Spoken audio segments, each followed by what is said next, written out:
Daily Mentoring Moments with Barbara, where one thought can change your life.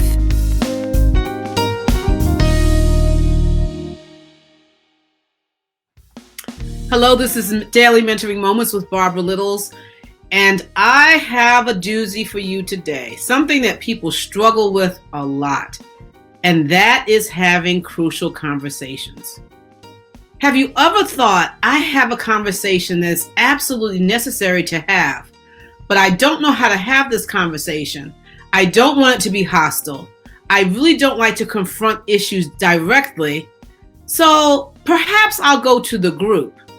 And I'll talk about it in general, and the person that's in the group who it applies to, surely they'll know that I'm talking about them. No, they won't. More than likely they will not, which requires that you sit down and have what I call a crucial conversation.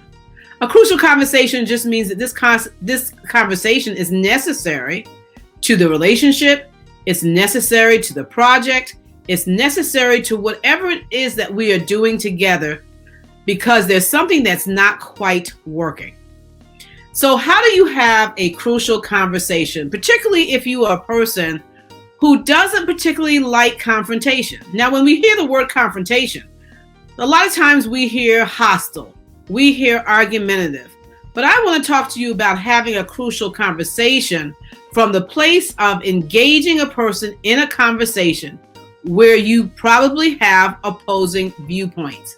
That's what I describe as having a crucial conversation. Number one, if you think about entering into the conversation with respect, then you more than likely will stay on the right track in having a crucial conversation.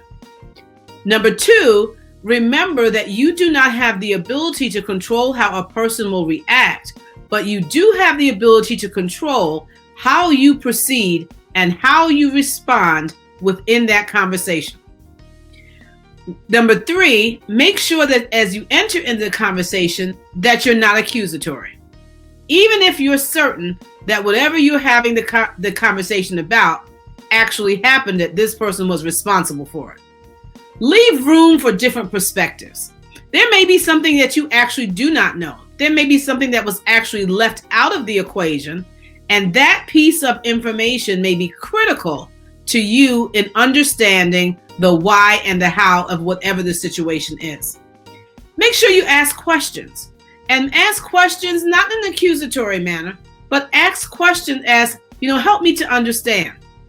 Now, that has a lot to do, the success of that has a lot to do with your tone, your body language, your posture as you're asking. Are you looking the person in their face? Are you smiling? Are you grimacing?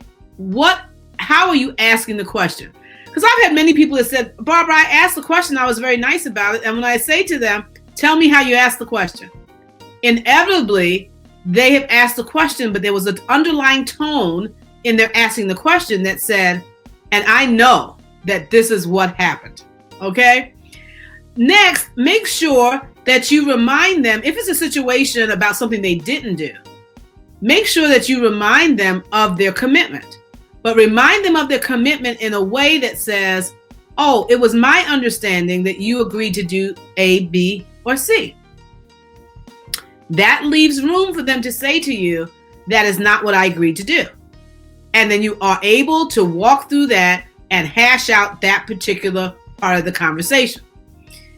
Help them with accountability.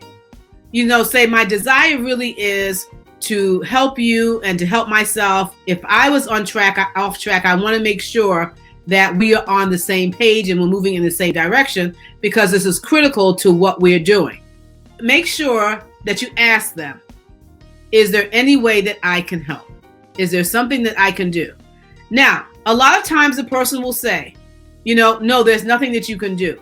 Or they will say, well, yes, there is something you can do. And they will tell you what they perceive the problem to be in reference to whatever you're having the conversation about, because that invites them into a space that allows them to say, well, this is the way you can help, or this is a place where you've actually, in my mind, have been a hindrance. And you have to be able and willing to hear their feedback.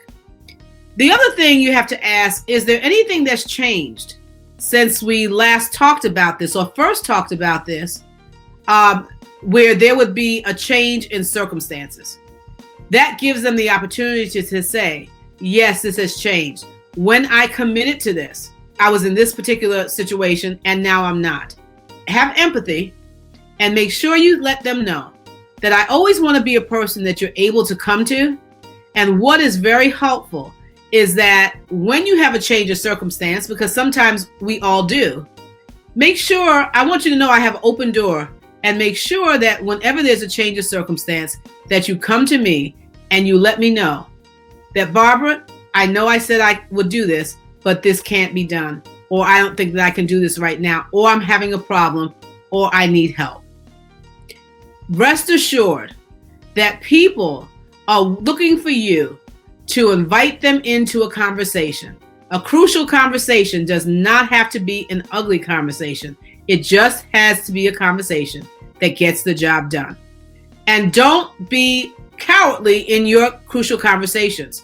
Make sure that you go to that person directly instead of making your entire team suffer, knowing that it doesn't affect 98% of the people in that room, but that 1 or 2% that you need to talk to directly.